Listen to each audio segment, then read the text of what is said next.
Mudah-mudahan Ibu Mega, Pak Ganjar bisa menerima Pak Erick Thohir sebagai calon wakil presidennya Pak Ganjar. Tetapi juga dalam pertemuan dengan Pak Prabowo kami sampaikan hal yang sama. Kita tawarkan juga Pak Erick Thohir. Jadi memang kita punya kedekatan yang spesial khusus dengan Gerindra dan dengan Pak Prabowo. Target kita adalah meningkatkan perolehan kursi kita di DPR RI yang sekarang 44 itu menjadi 60 sampai 65 kursi.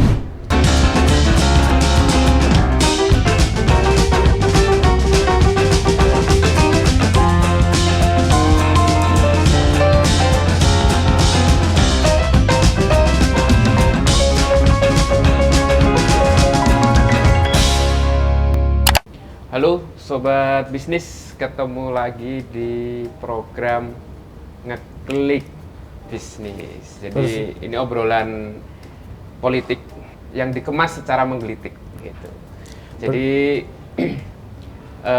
secara khusus hari ini Ngeklik kedatangan tamu istimewa, Sekretaris Jenderal Partai Amanat Nasional, Bapak Edi Suparno. Beri aplaus dulu. Assalamualaikum. Waalaikumsalam. Apa kabar Pak Edi? Alhamdulillah baik, sehat. Jadi Edi juga ini? Saya juga Edi juga. Cuma saya edisinya Pak. Jadi kalau edisi kemarin kita tampil dengan orang yang biasa saja, ya kan? Edisi kali ini kita menampilkan istilahnya menghadirkan sosok yang luar biasa. Beliau ini adalah Sekjen Partai Amanat Nasional, salah satu orang penting di Partai Amanat Nasional karena pemegang tanda tangan. Siapapun tanpa tanda tangan dari Pak Edi Suparno nggak akan dapat mau caleg, mau siapapun gitu. Tapi ini salah satu yang menarik di PAN ini belakangan adalah jingle lagunya dia. PAN selalu terdepan. PAN pasti ada harapan. Wah, itu selalu terdepan ya. PAN bareng Zulkifli Hasan. Cuman kita nggak bareng Zulkifli Hasan. Kawan saya cerita Pak itu Pak. Keluar rumah, dia kan di perempatan lihat ada baliho. Nah, baliho itu menampilkan salah satu caleg PAN. Terus katanya dia itu di telinga dia langsung terbesit lagunya. Udah berasa pengen nari aja Pak. Itu secara political branding itu cukup cukup berhasil. Nah, yang pengen kita tahu itu sebenarnya siapa sih Pak yang mencetuskan ide untuk lagu. Penciptanya siapa itu Pak penciptanya? Ya, penciptanya mungkin backgroundnya memang kan PAN lebih dikenal di kalangan masyarakat urban lebih terdidik, aktif produktif, rata-rata memiliki tingkat pendidikan SMA akademik ke atas gitu ya. Nah, kita salah satu cara untuk menjangkau masyarakat urban non-urbannya itu yaitu salah satunya adalah dengan menciptakan gimmick. Nah, tujuannya satu, untuk menguatkan Party ID. Nah, akhirnya Mas Eko Patrio dengan teman-teman menciptakan lagu. Mas Eko penciptanya. Ya, menciptakan lagu itu bersama teman-teman. Terus kemudian kita launching di berbagai televisi, platform televisi, termasuk juga di media sosial dan medsosnya PAN. Gitu. Nah, akhirnya kita juga kaget bahwa penerimaan masyarakat luar biasa, antusiasnya dan menjadi trendsetter dalam artian bahwa ternyata ada jingle partai yang tidak hanya ini diingat oleh mereka-mereka yang sudah berusia yang 18, 25 bahkan lebih lanjut pada itu, bahkan anak-anak kecil pun dah. Anak-anak. Jadi udah mendoktrin dari anak-anak nih guys. Semua lapisan kena doktrin lakukan. Bahkan tapi ini ya, siapa namanya penciptanya? Mas Eko Patrio. Ya, Mas Eko Patrio dengan timnya, tim kreatifnya Mas Eko. Jadi memang idenya itu lahir dari Mas Eko, yang bagaimana cara kita bisa menjangkau masyarakat yang memang non-urban dengan sebuah pesan yang sangat sederhana tetapi gampang diingat. Gitu. Karena PAN ini ada yang istilahnya menyebut juga partai artis, kan? Partai artis kan. Ada Pasha Ungu di situ, betul lah. Betul. Pasha Ungu, terus siapa?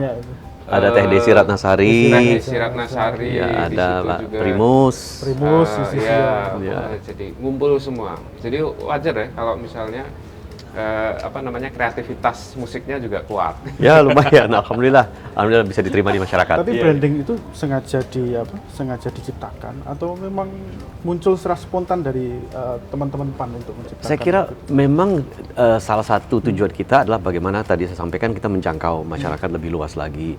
Tetapi kita tidak menyangka bahwa responsnya begitu tinggi, ya feedbacknya sangat besar dan ternyata diterima oleh masyarakat, gitu ya. Terus kita ngomongin yang agak serius nih Pak. Iya. Arah ke 2024. Iya nih Pak. 2024 itu kan PAN menjadi salah satu partai yang sebenarnya kalau dari sisi bahasa politiknya kan sekarang sudah dekat ke kubu yang ini gitu kan. Cuma kubunya siapa?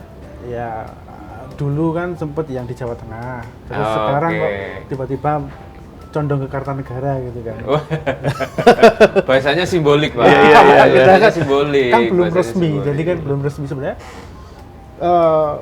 Apa sih yang melatar belakangi PAN gitu kan belum secara mendeklar, nggak seperti partai-partai lain sih yang misalnya kalau di KIB sendiri kan P3 sudah declare, oh ya kita mendukung Pak Ganjar Pranowo. Nah, kalau PAN sendiri bagaimana Pak? Ya kita memang kan dari awal mungkin sudah 1 tahun lebih ya kita sudah merupakan satu-satunya partai ketika semua partai politik mendorong dan mengusung sosok capres, kita mungkin satu-satunya partai yang mengusung sosok cawapres justru, yaitu Pak Erick Thohir. Kita sejak konsisten mengusung Pak Erick Thohir untuk bisa berlaga nanti di Pilpres 2024. Dan hal ini telah kita sampaikan juga. Kita punya pertemuan, kita laksanakan pertemuan dengan Ibu Megawati, dengan PDIP, dan kita sampaikan dalam pertemuan tersebut bahwa mudah-mudahan Ibu Mega, Pak Ganjar bisa menerima Pak Erick Thohir sebagai calon wakil presidennya Pak Ganjar. Tetapi juga dalam pertemuan dengan Pak Prabowo kami sampaikan hal yang sama. Kita tawarkan juga Pak Erick Thohir dengan berbagai pertimbangan berdasarkan rekam jejak, berdasarkan tangan dingin yang dimiliki Pak Erick dan ternyata hari ini boleh dikatakan apa yang sudah kita tawarkan baik kepada Ibu Mega maupun kepada Pak Prabowo dan kepada masyarakat Indonesia secara seluruhnya adalah cawapres yang memiliki tingkat elektabilitas tertinggi saat ini. Hasil survei sebuah lembaga survei kemarin baru keluar bahwa beliau sudah tertinggi sekarang di survei. Jadi saya kira tingkat apresiasi masyarakat terhadap kinerja Pak Erick Thohir itu sudah terrefleksi. Nah, kalau capresnya mau semua, Pak? Itu? Ya, kalau capresnya mau semua misalnya, ya kan? Nanti misalnya Pak Ganjar mau, Pak Prabowo mau, Pak Anies juga mau. Ya, itu justru bagus untuk Pak Erick ya. Justru Pak Erick karena Pak Erick akan punya problem yang baik gitu. Karena pilihannya mau kemana nih gitu. Itu problem yang baik daripada nggak punya pilihan, nggak dikehendaki oleh semua kan. Lebih baik dikehendaki oleh banyak orang. Tetapi saya kira proses politik kan tengah berjalan dan kita lihat memang bahasa-bahasa isyarat itu sudah terlihat. Tinggal bagaimana kita kemudian mengkerucutkan ini menjadi sebuah agenda politik yang formal, gitu loh, bahwa PAN nanti bersama-sama dengan partai-partai lain akan mengusung Bapak A bersama Erick Thohir sebagai pasangan. Bagi PAN begini, bagi PAN itu sudah kita komunikasikan sejak awal, ya. Meskipun kita sampai hari ini juga tidak pernah menutup pintu untuk opsi poros keempat, kan sudah kita komunikasikan juga. Poros keempat itu berarti kemungkinan Pak Erick jadi capres. Poros keempat itu lebih kepada, dan ini sesungguhnya adalah salah satu preferensi saya, mendorong Pak Zulkifli Hasan maju. Bersama siapa ya? Yang kita bahas selama ini bersama Pak Erlangga karena kita tergabung dalam KIB. Jadi Pak Erlangga, Pak Zul itu kita Golkar PAN sudah memenuhi presidential threshold, sudah terpenuhi dan itu bisa dilaksanakan. Mungkin dari segi elektabilitas ya tidak setinggi dengan tokoh-tokoh yang lain. Tetapi ketika sebuah partai mengusung kader terbaiknya, mesin partai bergerak all out. Kader-kader partai bergerak bahkan mau berkorban gitu. Nah ini justru akan menggerakkan mesin partai. Saya kok yakini kalau hal ini dilaksanakan, perolehan suara dan kursi partai Golkar maupun PAN akan naik meskipun pilpresnya kalah. Tetapi kalau begitu ya kita kan bisa bergabung nanti di putaran kedua dengan siapapun yang kita anggap punya kemenangan atau kans kemenangan yang tertinggi. Gitu. Ini lebih untuk menjaga marwah partai ya Pak? Kurang lebih seperti itu, dan ini juga mendidik secara baik ya bahwa kader partai maju ya. Setelah sekian lama akhirnya ada kader partai. Saya pikir poros keempat itu tadi memunculkan Pak Eri gitu sebagai capres, tapi ternyata Pak Zul dengan berbagai macam kandidat lah ya. Ya, dan ya kita mau tidak mau ya juga apa namanya masih harus menerima bahwa masyarakat Indonesia 60% berada di Pulau Jawa, sehingga memang capresnya itu mungkin tingkat penerimaannya kalau memang apa namanya berasal dari Pulau Jawa itu bisa lebih diterima. Gitu, ya, jadi dalam hal ini ya 3 kandidat yang sekarang duduk di peringkat teratas, Pak Prabowo, Pak Ganjar, Pak Anies, ya itu kan semuanya dari Jawa. Gitu, ya.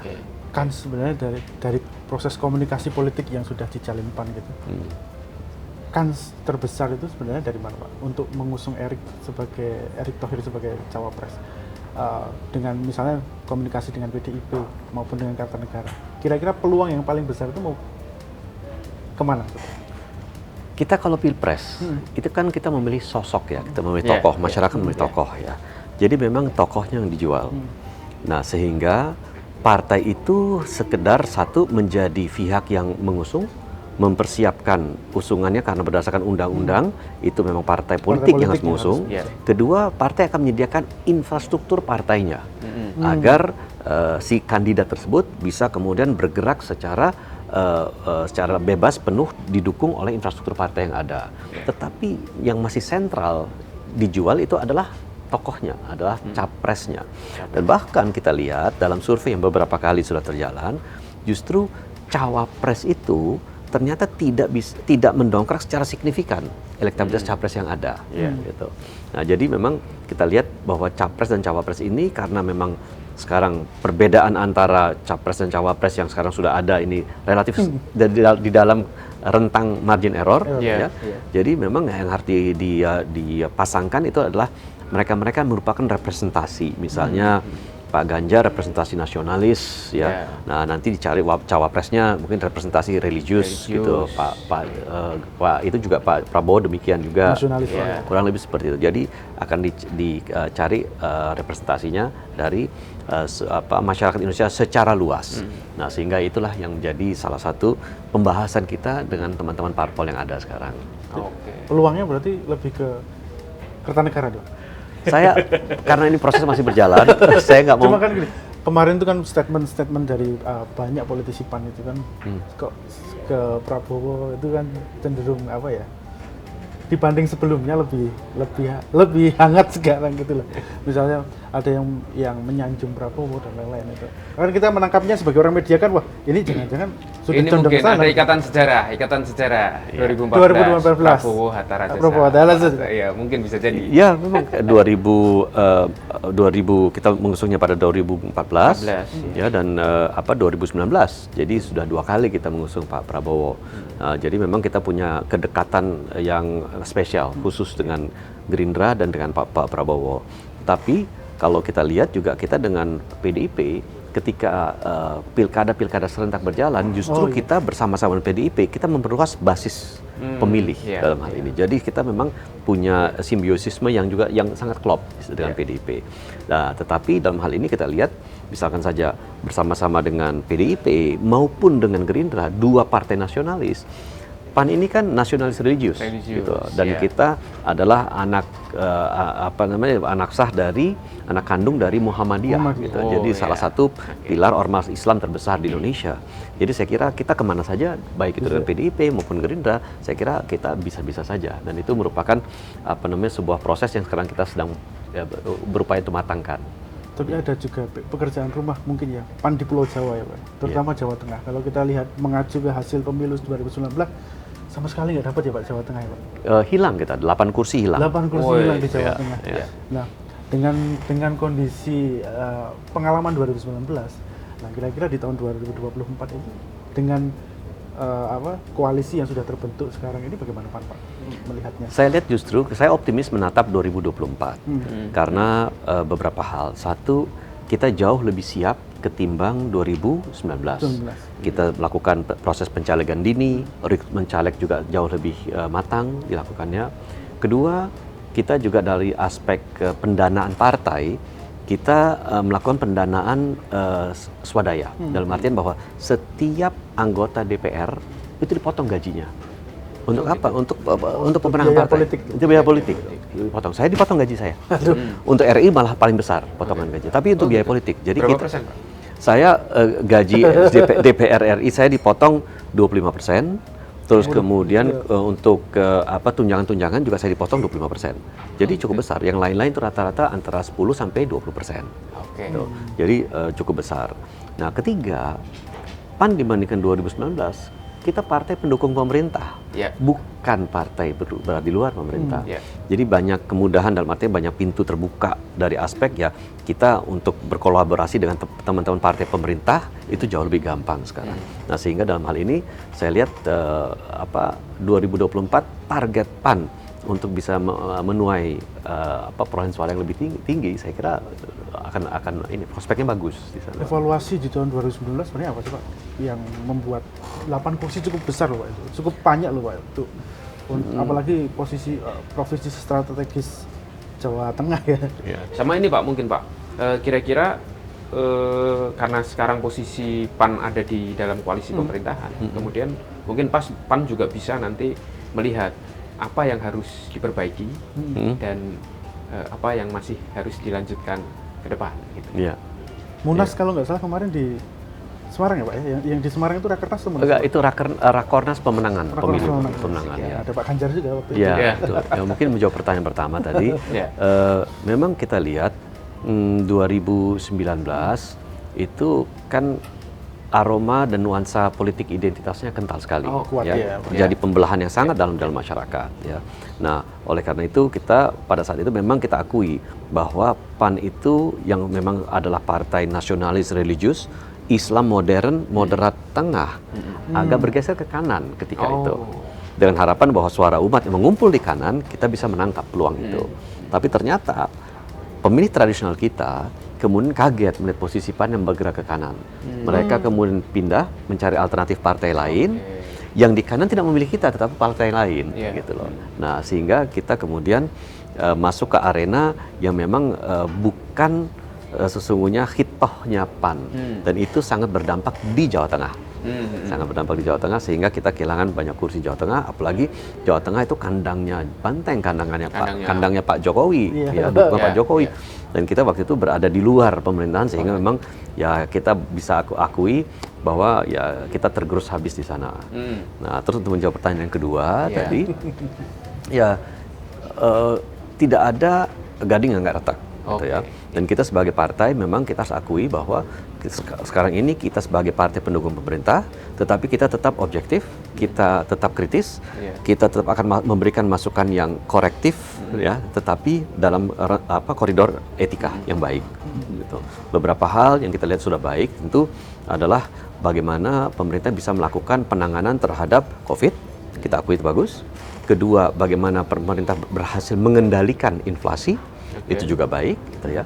Tetapi ada hal-hal lain yang tentu juga perlu kita lakukan koreksinya. Ya, misalkan saja sampai hari ini banyak bantuan sosial yang masih belum tepat sasaran, subsidi belum tepat sasaran, gitu. Nah, ini kita sebagai partai pengusung pendukung pemerintah, kita tentu akan memberikan masukan-masukan bagaimana kemudian hal-hal yang sekarang ini belum sempurna bisa kita sempurnakan bersama-sama. Gitu. Kalau platform ekonomi PAN sendiri? Saya kira begini, kalau kita lihat di Indonesia, kebutuhan masyarakat yang tertinggi itu selalu konsisten dalam berbagai survei yang ada, itu adalah satu, sembako yang terjangkau dan tersedia, kemudian lapangan pekerjaan, kemudian baru menyusul pendidikan dan kesehatan. Jadi kita fokus di 4 hal ini. 4 hal. Jadi sandang supaya tersedia dan selalu bisa terjangkau oleh masyarakat. Kita usahakan lapangan pekerjaan itu bisa dimudah dapatkan, baik itu lapangan pekerjaan yang sifatnya permanen maupun yang sifatnya part time. Ya, kemudian ya pendidikan dan kesehatan sejalan dengan Muhammadiyah. karena memang Muhammadiyah memiliki kekuatan besar di aspek pendidikan dan kesehatan. Jadi sejalan dengan kebijakan dari PP Muhammadiyah kita melaksanakan hal tersebut. Ada satu lagi tambahan yang sekarang kita rasakan, terutama ini targetnya lebih kepada kaum muda, milenial, pemilih pemula, karena banyak sekali sekarang pasangan muda yang kesulitan untuk membeli rumah yang terjangkau. Itu juga menjadi salah satu kegundahan. Nah, ini kita sedang memformulasikan kebijakan bagaimana kaum muda itu nanti bisa memperoleh akses untuk membeli rumah ya dengan relatif terjangkau. Nah, ini saya kira menjadi concern bersama kita. Apalagi pemilih muda itu kan sekarang kalau kita lihat dari data terakhir KPU kan mendominasi pemilih ya. Pemilih di 2024. DPD itu kan. Jadi otomatis kan.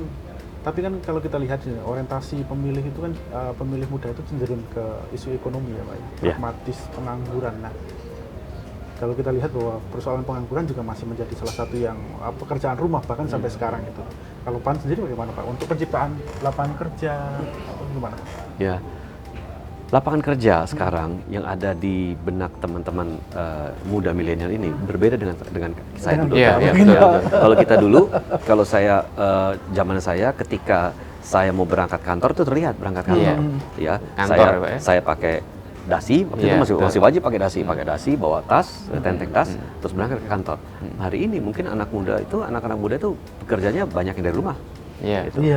Atau mereka bekerja dari kafe dari common workspace, itu jadi work from everywhere di mana mobilitasnya selalu tinggi.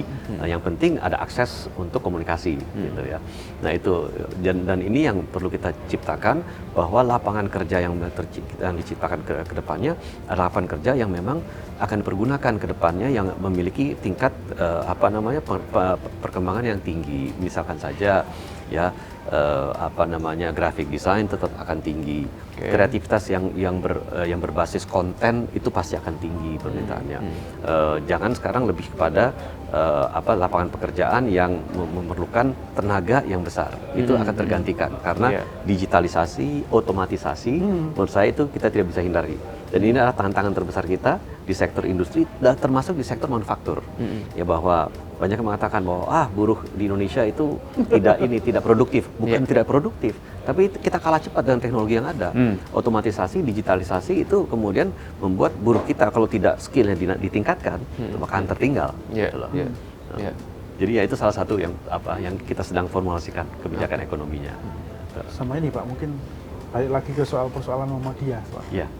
Sekarang itu hubungan PAN sama Muhammadiyah seperti apa sih Pak sekarang? Kalau kita lihat kan sekarang beberapa tokoh itu kan sudah keluar tuh.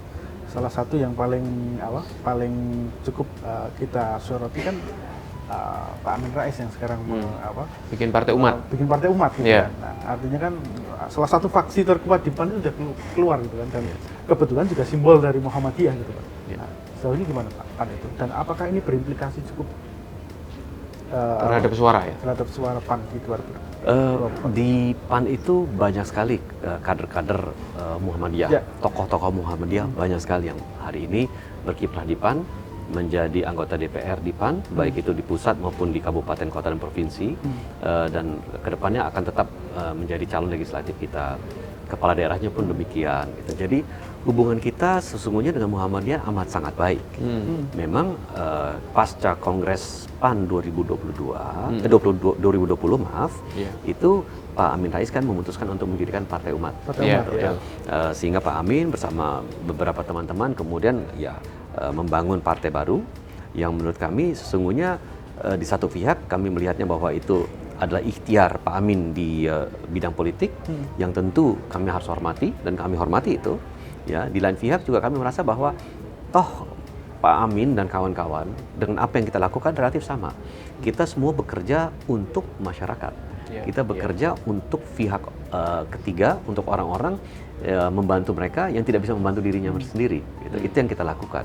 Nah, oleh karena itu ya meskipun kendaraannya berbeda, tetapi dalam hal ini ya kita merasa berbesar hati bahwa Partai Umat, PAN, dan partai-partai yang lain ya punya komitmen yang sama untuk tetap mengayomi masyarakat. Pak, saya penasaran juga dengan ini Pak. Cara Partai Amanat Nasional kemudian meningkatkan basis calon-calon anggota legislatif, ya kan? Karena terakhir kan misalnya kalau mungkin terakhir waktu keputusan MK yang terakhir itu kan salah satu yang terkait sistem proporsional tertutup dan terbuka. Sistem proporsional terbuka itu kan salah satu isu yang krusial adalah ketika dengan sistem proporsional tertutup itu adalah membangun legitimasi istilahnya kepatuhan dominasi parpol, kepatuhan anggota terhadap partai politiknya. Kalau yang terbuka ini kadang tidak, ya kan, artinya karena dia mungkin menang populer, kemudian dia gerak sendiri tidak patuh, semacam itu. Nah, kalau dari Partai Amanat Nasional sendiri karena juga basis calon-calon anggota legislatifnya itu juga banyak berasal dari kalangan figur artis yang mungkin ya persepsi publik juga kadang siapa sih bisa apa sih itu kan kayak gitu, apa sih dia kok bisa jadi caleg gitu. Nah itu cara ininya gimana biar dia kemudian benar-benar mewakili masyarakat, mewakili kepentingan publik, juga mewakili kepentingan PAN sendiri. Baik sistem proporsional terbuka atau tertutup itu punya pro dan kontranya. Pro-nya itu di dalam sistem proporsional tertutup bahwa partai politik memiliki kendali penuh atas penempatan caleg-calegnya, sehingga menurut pandangan partai politik siapa yang memang sudah dikader dan siap dan matang untuk diterjunkan sebagai calon anggota legislatif, dialah yang nanti akan duduk di DPR. Gitu. Itu salah satu yang positifnya. Ya, dan itu dia sudah bisa dipastikan bahwa dia akan bekerja berdasarkan platform dan ideologi partai. Dan dia membawa misi apapun yang dikehendaki oleh partai dalam bentuk advokasi kebijakan, dia akan melaksanakannya. Gitu. Nah, kontranya adalah masyarakat nggak tahu siapa yang akan dipilih. Gitu. Masyarakat kan akan memilih partai, akan memilih partai, bukan memilih calegnya. Mereka jadi tidak tahu yang akan duduk siapa. Padahal saya sukanya adalah si A, tapi kok duduk si B gitu. Nah itu salah satunya. Nah di lain pihak untuk sistem proporsional terbuka, ya ini adalah sesuai dengan demokrasi yang kita kehendaki, one man, one vote, one value. Gitu. Jadi masyarakat tahu siapa yang ingin didudukkan di sana di lembaga legislatif, sehingga akhirnya masyarakat bisa menentukan pilihannya dan langsung pilihan itu berpengaruh terhadap faktor yang bersangkutan duduk atau tidak. Gitu. Tetapi memang yang mudaratnya sebaliknya itu, bahwa ya kadang-kadang ada kader-kader partai yang sudah betul-betul jatuh bangun dengan membangun partai, tetapi karena mungkin logistiknya lemah dikalahkan oleh pendatang baru yang punya logistik kuat misalnya ya, sehingga akhirnya dia dikalahkan. Nah itu juga menjadi salah satu pertimbangan. Tetapi bagi kami ketika waktu itu pun andai kata Mahkamah Konstitusi memutuskan sistem proporsional tertutup, kita akan berlakukan sistem proporsional terbuka di internal kita, supaya caleg itu akan berlomba-lomba untuk tetap mencari suara. Kita nanti akan buat quick count di setiap TPS untuk melihat kira-kira apakah perolehan suara si A, si B, si C yang tertinggi. Itu kita akan lakukan. Nah itu kurang lebih seperti itu. Nah kembali kepada masalah tadi, bagi saya masyarakat sekarang itu sudah cerdas, sudah tahu apa yang menjadi permasalahan dan apakah seseorang itu bisa menyelesaikan atau paling nggak mendukung permasalahan yang ada bagi masyarakat. Apa yang kamu bisa perbuat untuk saya? Itu yang sangat ingin diketahui masyarakat. Oleh karena itu, kalau seseorang misalkan dengan latar belakang, dan saya bicara tidak hanya artis saja ya, kita ada caleg-caleg dari kalangan artis, dari kalangan akademisi, dari kalangan ex-atlet, dari kalangan ulama, itu ada semua gitu. Mereka tidak bisa sekedar memanfaatkan ketokohannya di dalam masyarakat untuk kemudian merasa bahwa masyarakat sudah kenal saya disukai, pasti saya akan dipilih. Tidak. Kalau tidak memiliki narasi yang memang patut didengar oleh masyarakat, tentu dia tidak akan terpilih, akan sulit terpilih. Ya. Oleh karena itu kita memberikan pembekalan kepada semua caleg kita dari manapun latar belakangnya, agar dia mengetahui platform partai apa, ideologi partai apa, isu-isu ketika dia turun nanti, misalnya ada caleg turun nanti di Kabupaten Purwakarta, isu-isu Purwakarta apa saja, masalah lingkungan apa, masalah ekonomi apa, masalah sosial apa, masalah budayanya di sana, Sunda Wiwitan seperti apa gitu ya. Nah, jadi hal tersebut ya harus diketahui. Nah, inilah pembekalan yang kita berikan. Pembekalan itu juga sekarang kita realisasikan dalam bentuk pendampingan.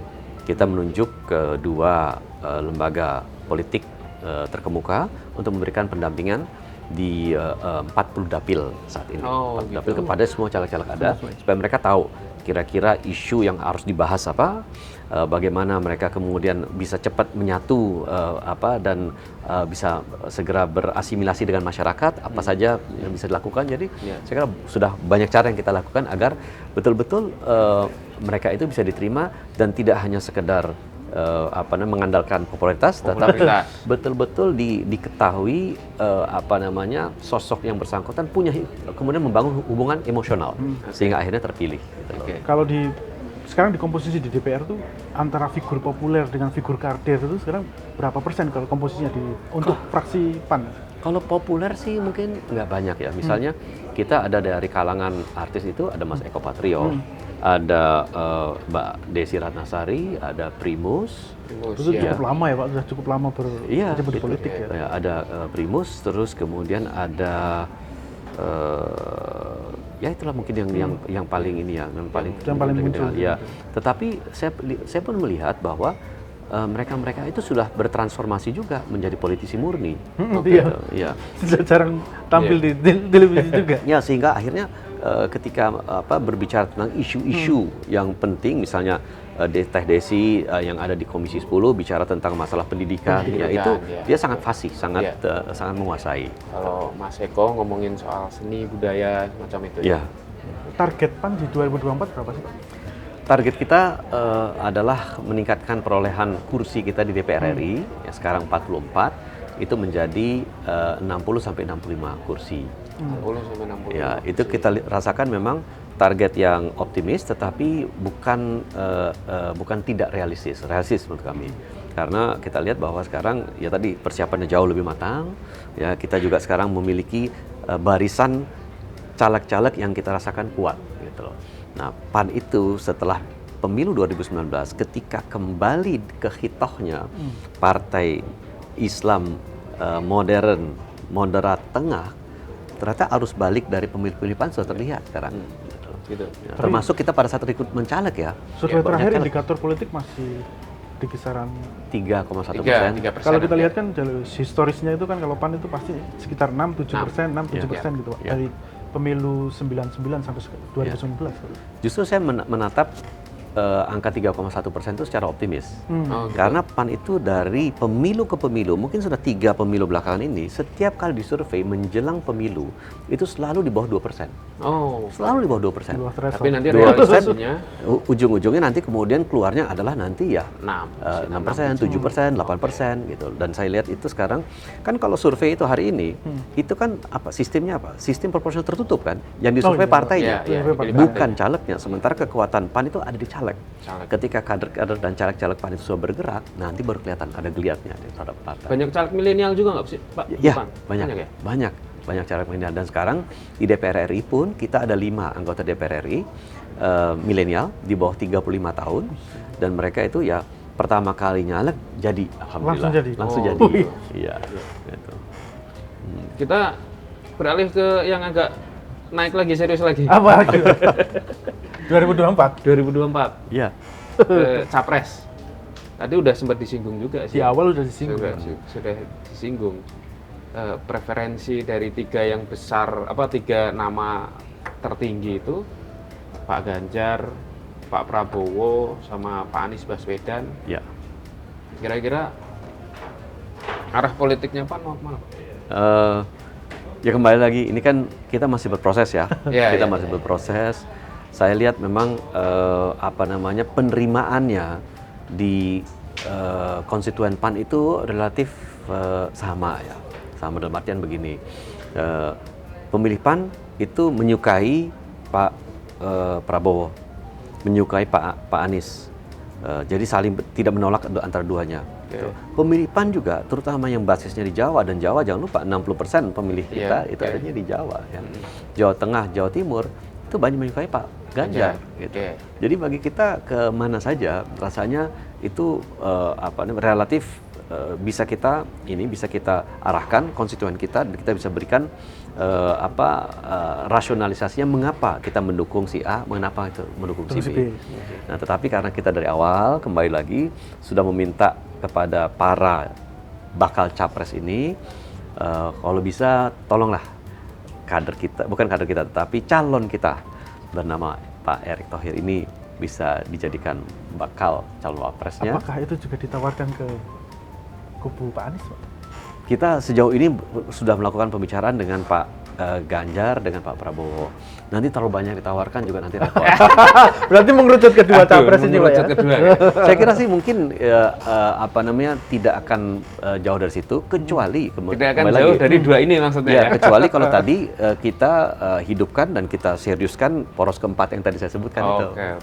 Kan poros keempat berarti? Saya kira masih hidup ya. Itu akan terjadi dalam kondisi apa, Pak, kira-kira? Politik itu kan seni dari segala kemungkinan. Oh, iya. Nah, jadi apakah ketika dua-duanya ini menolak Pak Erick atau gimana, Pak? Skemanya, Mas? Saya tidak berani berandai-andai, tetapi kalau memang desakan dari kader-kader di seluruh Indonesia menghendaki agar Pak Zul maju, begitu pula teman-teman dari Golkar menghendaki Pak Erlangga maju, saya kira kita pun tidak kuasa untuk menahan itu. Yeah. Jadi, dan lumayan besar sekarang keinginan dari kader-kader PAN agar ya tokoh kita harus maju. Dan kita percaya di internal PAN itu ada siklus 10 tahunan. 2004 kita mengusung Pak Amin Rais sebagai capres. 2014 Pak Hatta Rajasa. Nah, sekarang 2024 ini momennya PAN lagi. Nah, itulah kurang lebih teman-teman mengatakan demikian. Kadernya. Tapi ini memang jadi suatu yang sebenarnya harus dicontoh oleh partai politik lain. Seandainya PAN mengusung sendiri kadernya itu kan. Kalau kita kan sekarang mungkin kita sudah publik sudah sering bertanya, kita sebenarnya banyak capres yang notabene bukan kader partai politik. Nah, pertanyaan besarnya adalah kaderisasi parpol itu sampai sejauh mana gitu kan. Akhirnya kan ke situ mana sih, Pak.